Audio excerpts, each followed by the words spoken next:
You are listening to the Pencil and Paper Podcast Network.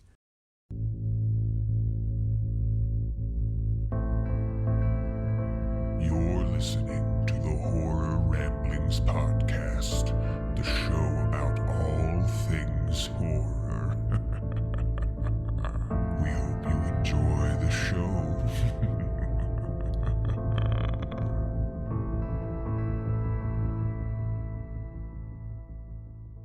You're listening to the Horror Ramblings Podcast, and today's show is not your average show. I am currently sitting in my bedroom with my wife, who is holding our child in her arms, because Steven, well, he's got some stuff going on, and he was unable to be on the show today. Something about killing demons, I don't know. It might have to do with the new Exorcist movie that came out, I'm not really sure. So we thought we would talk about the new Goosebumps series. More importantly, the first, 2 episodes that we've actually watched. Because it's not like the original Goosebumps. The original Goosebumps is a different story every episode. This sort of follows a whole story with pieces from Goosebumps put into it. As someone who grew up on the original, I'm not 100% sure how to feel about it. Now, you didn't watch those, correct, my sweet wife? No, I've never seen the original Goosebumps shows. So you've not watched any of them at all? No, and I've never read the books. You heard it here, everybody. Hasn't watched the original series, hasn't read the books. You have watched the Jack Black movies, though. Only because of our 9-year-old, who very candidly pointed out last time that I have not read the books and he has, and he prefers to read them over any other series. But we had a whole conversation the other day about how I have not read the Goosebump books at all. Now, as someone who hasn't read the books or seen the original series, from the outside looking in on this new series, what are your thoughts on it so far? I know we're not that far in it, but what have you thought so far of it? One of the biggest feelings that I had for the first episode was that it was kind of predictable on the stereotypical horror things that they were going to do. When his name's Isaiah, I think Isaiah goes into, spoiler alert, when he goes into the basement and everybody's like, don't go into the basement, and he does anyway. And then he gets the camera, or she's running through the woods, and that's where all women die when they're trying to run from whatever they're trying to run from. So it was very predictable in the first episode as to what was going to happen. I think the second episode was a little bit more interesting because I had no idea what the mask was about. And so I couldn't predict the second episode as easily as I could predict the first episode. Yeah, now I will say this much from the original compared to this new one. Episode 2, I wasn't sure how to feel about because the Haunted Mask episode, I know I'm probably getting the title wrong, but the original Goosebumps, that mask was creepy in the original series, and they really pulled it off with the creep factor and everything. I wasn't sure what they were going to do with this one until the mask sort of took the girl over a little bit more and turned her into whatever the hell it turned her into, a troll, I think it was, kind of playing a little bit of a joke because she was being a troll on the internet, which is really funny, actually. I don't know what about that makes me laugh so much, but I was trying to find her name real quick. Is her name Isabella on this show? Okay. So, yeah, we're only 2 episodes in. We have children. We don't have time to watch television. Yeah. But it does seem like it's becoming something bigger. I know that, there's the whole story is, this kid gets killed in a fire all these years ago, and his spirit comes back to get revenge, and then we find parents who are supposedly responsible for it. And the Goosebumps part of the story, I guess, would be to say that the items that this kid had down in his basement are items from the different Goosebumps stories, and it's sort of leading to whatever this finale is going to be. I know there's going to be more episodes out by the time this even airs, and I know that their next episode, I think they're getting ready to release, is the Slappy episode. Yes. So, I don't know. I'm a big Goosebumps guy, always have been. I've always loved the books, read all the books. Obviously, the 9-year-old, he loves the books. What would you want to see from this series, I guess? I know you've never read the books, but what would you like to see happen? I have lots of questions right now with the way the series is going. I mean, there's some predictable parts, like the parents somehow killed Biddle, and we don't really know all the details around that yet. But I want them to be sure to answer all of the questions, because you get some of these series that rush through so quickly because they only go so many episodes in a season, and they sometimes forget to answer those questions. So I hope they answer all of the questions. And I hope that the entanglement of how many characters they are trying to follow, because there's approximately 4 or 5 characters that each show tries to show clips of and follow. And I hope that doesn't get too entangled and you lose kind of that original plot with the Biddle stuff. Yeah, I can agree with that. I think the big thing for me with it right now is another person was talking about it. They were giving it a review, and they were saying that they're not really into all of the big love triangles and all of the drama and everything. And I get that you sort of need that stuff in a show, so it's not just about, the horror or whatnot. You have to have a little bit of substance, I guess, would be the word. But I just hope it doesn't overshadow the overall theme of it. It's Goosebumps. It's supposed to be creepy. It's supposed to have those moments. I don't want it to be overshadowed by love triangles and everything else. And I gotta say, people might not know, but Disney's the one that's responsible for this, which was really surprising to me. It's nice to know that they're not just putting a kid filter on everything. They're allowing content that's actually kind of violent, because I'll be honest, I don't think this is necessarily something that the kids should watch until maybe their parents watch it, because there might be some parts that could be a little disturbing. I mean, it's not, it's not hardcore horror or anything like that, but little kids might find some of the scenes a little disturbing. There's blood in a few scenes. There's some really violent moments, I would say. I wouldn't say very violent, except for when the troll beats up, what's his face, for the drone incident. That was pretty violent, because this little girl is like throwing around this 6-foot looking man. But to go back, I don't think that the love triangles have really been overshadowing in this series. They only touch on it really in the first episode. Again, we've only watched 2 episodes, so maybe we're missing something in the other 3 that have been released. But I think that the love triangle that they mentioned in the first episode was a key part to the story, and some of the tension and friction between Isaiah and Margot that lives next door. And so for her to react the way she did and not help him when he needed the help, you needed that background of the love triangle to be able to establish that, to understand why she did what she did. And then we had this conversation. I definitely think our kid would not be watching this because it would be too scary for him, just because of some of the concepts in it, not so much like what it portrays, but the concept of you take a photo and then you die. I don't want him scared to take photos on anything because he's afraid he's going to die, or put on a mask because this random mask that doesn't look like much, that just is a plain white mask, is going to take you over and turn you into a troll that kind of look like Dobby. I guess I'm not so much upset about that sort of love triangle, because it does sort of help the story move on a little bit. The parents' love triangle, I'm not sure what that has to do with anything. I'm okay with how it is right now, with the little bit of tidbits that are thrown in there. But I really hope that it doesn't turn into, let's overshadow the horror with everything else. And my biggest thing that I'm worried about is if they're only going to do this as a limited run series, or if they're going to try to do it as long as they can. Because this guy only could have had so many items down in his basement.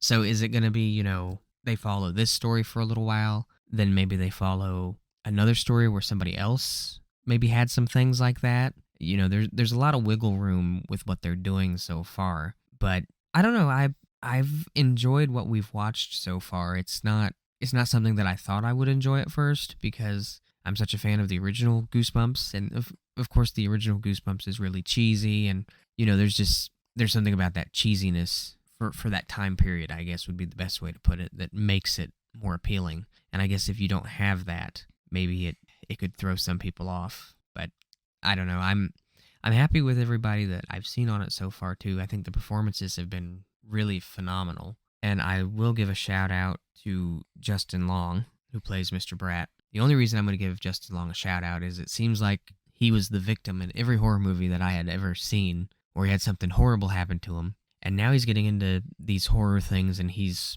still sort of a victim, but he's becoming more of a badass in it. Obviously, in this one, spoiler again, he gets possessed, which leads to a really funny scene at the high school where he's just fumbling around and everything else. But the guy commits to what he does, and the way that he throws himself around, the way that he makes himself creepy and then Mr. Friendly all of a sudden, I'll give him props there. I think he really pulls the show together with the scenes that he's in. Well, and it definitely takes some skilled acting for him to be able to kind of portray two different personalities as he goes through. And, it's, whatever, it's their job. But, like, he's having a conversation with Biddle in the mirror and then becomes that personality. And so there's a lot of skill for him to be able to go from one personality to another in, like, a flip of a switch. But I also just have some mixed feelings, and I thought that's where you were going with Justin Long, because he's in Jeepers Creepers, and that is absolutely my worst nightmare, and I will not watch those movies.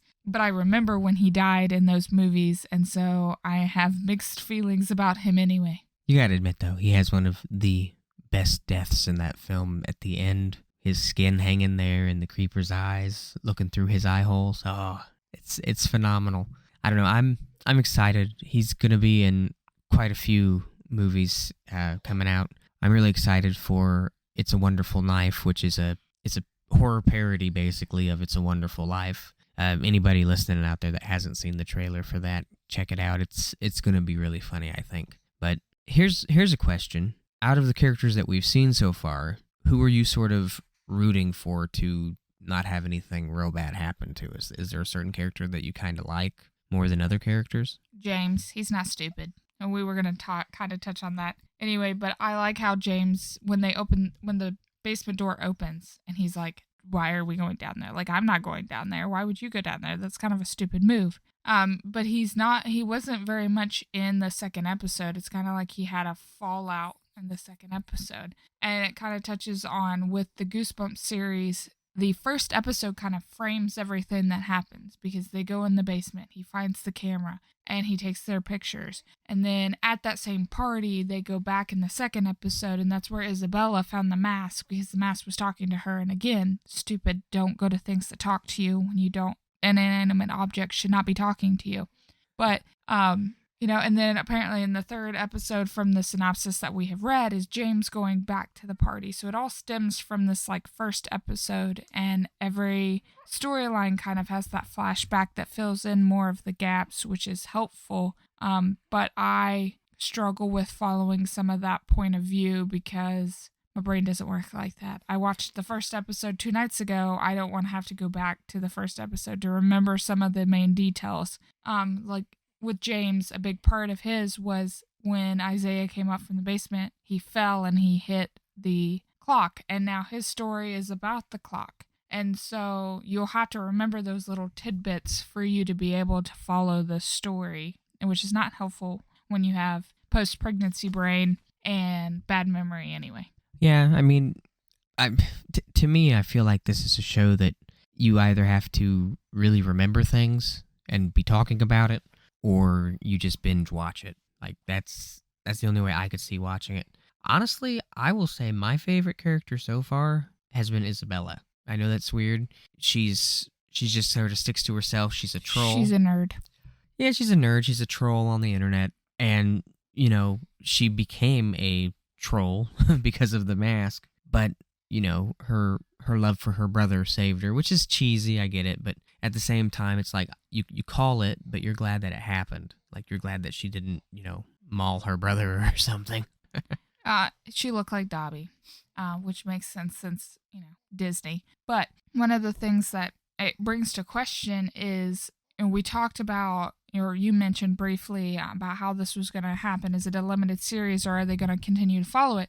And I think they could continue to follow, especially the mask part, because she throws it in like a little creek. And then Justin Long's there, and he's smiling for some reason when the mask is thrown in the creek. And so it could be a whole new episode is someone else finding that mask. And then the question would be, would they turn into a troll or would they turn into something else if they were to be consumed by the mask? And that opens up a wide variety of options that Disney could do with this TV show, is to follow those certain items when they eventually get rid of them.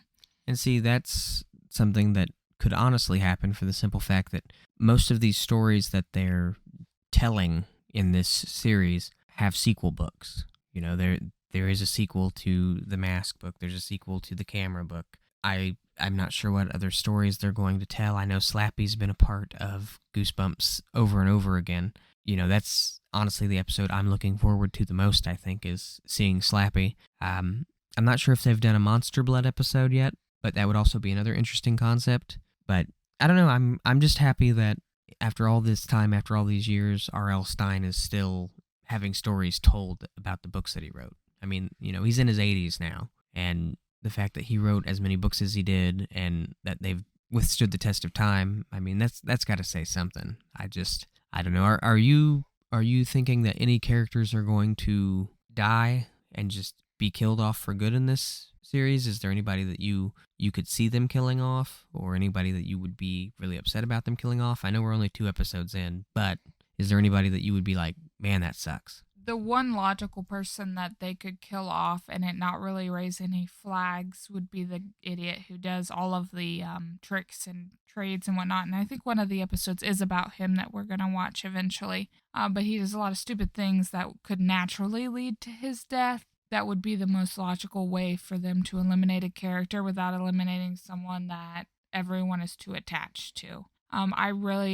I relate to James because that would be me if I was in these situations, but I also really like Margot, even though we've not seen too much of her yet. But she kind of is like this, she's smart in her own ways, and she's kind of a side character, but is moving her way up to a main character point of view.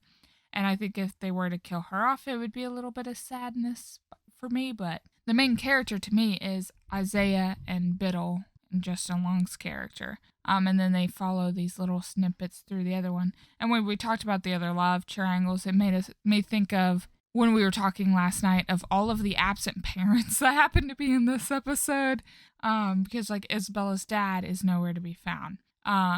What's his face's dad is the guy who keeps hurting himself. His dad is dead. And then, oh, what's her name? No, Isaiah. No. Margot's mom is nowhere to be found. She's in like Seattle and that's kind of the love story. You know, Isaiah's really the only one with 2 parents that we've seen. We've only seen James's mom, and she seems like an alcoholic. And that's kind of what they're portraying in this. Not to mention the fact out of the parents that are together, you know, Isaiah's parents are together, but they don't really get along that well. Like, it seems like most of the scenes that you see them in, they're arguing about something or they're giving each other looks. It's like if you live in this town that these people live in, your parents just aren't together, apparently. The divorce rate is really high in there. Well, with all the murder and everything. I don't know. I sort of think that the kids are going to sort of become what their parents were back when everything happened in the first place. Like, they're going to sort of take on that role. And I think Margot could honestly become like the woman who was trying to help the kids, who thinks that they're all being haunted. Nora? Yeah, I could see Margot sort of taking on that role. I can't remember her kid's name, but I can remember her. Yeah, she's the one with the dumb kid, the one who's a jackass and jumps on the drone. And we jumps from the second story window in the first episode, and he does a lot of stupid things. And we find out in a later episode that I've read of the synopsis is he's doing it because his dad was a daredevil and he wants to be a daredevil. And that's how he's relating to his dad since his dad has died. Instead of doing the opposite of like going into depression, he's really gained that little thought process is what it seems like. Good point. Honestly, I don't know what else to say. I just wanted to touch base on Goosebumps. Do you think this series is going to be something that you enjoy? I don't mind it right now. It might not be something that I would rewatch over and over again like I do, like we have done with American Horror Story. And you got to be careful to say American Horror Story compared to Stories, which is the limited series. But I think that's one of the good things about TV shows is that the producers are able to take their time and elaborate on the story a little bit better than what they would in a movie. because I gave him 2 options for this episode, Goosebumps or Halloween, and to put a dig in for Steven. Apparently, Steven's talked too much about Halloween for us to watch Halloween and to do an episode on Halloween, even though we've not watched the last movie yet. So we chose to watch Goosebumps, and then having so many kids running around, we did not get very far in this series. But I am interested to see what direction this will take. I have lots of questions, and I want my questions answered. It's kind of my thought process, and everybody laughs at me with it, but when I watch horror movies or watch these shows, and they do generally freak me out, then I have to watch to find out how to, kill the thing. And I want to see how they end up getting rid of Biddle, if they end up getting rid of Biddle. The same thing with what I did with Candyman. I watched all the Candymans, even though they're my favorite movie. I watched to make sure when I had scary dreams, I would know how to get rid of Candyman. But I think that's the fun part about these series, is that you get more time to elaborate on those questions. Even though some of the episodes I would say feel pretty rushed, like Biddle's death was very rushed to me, and maybe we'll get more details as it goes. But when it's in the first episode and he's dead in 5 minutes, I think it was very rushed death. And so I hope that they further elaborate on that. Yeah, I mean, they did pretty much rush that at the beginning, and through the show, I'm sure they'll explain a little bit more about why he was the way he was and everything else. But at the same time, I hope they leave a little bit of mystery, because I think the mystery makes it a little fun. I'm looking forward to seeing where this show goes, where the finale ends up taking us. But other than that, I don't have anything else on Goosebumps right now. I figured we'd do a fairly quick episode. And yes, I had a dig at Steven for Halloween, I know, but we've done a lot of talking about Halloween, and I don't know what we would add to it. So, anyways, is there anything else you have?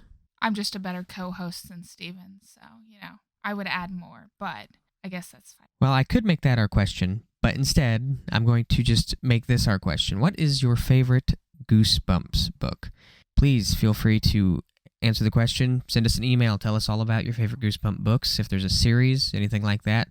And as always, guys, you know where to find us. You can find us on any social media platform that you can think of. You can also find us on pencilpaperproductions.com/horrorramblings. Please be sure to look at the show notes, because all that stuff will be in there. And stay spooky, guys.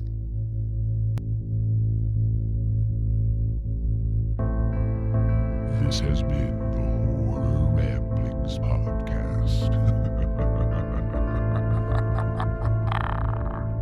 Join us next time for even more.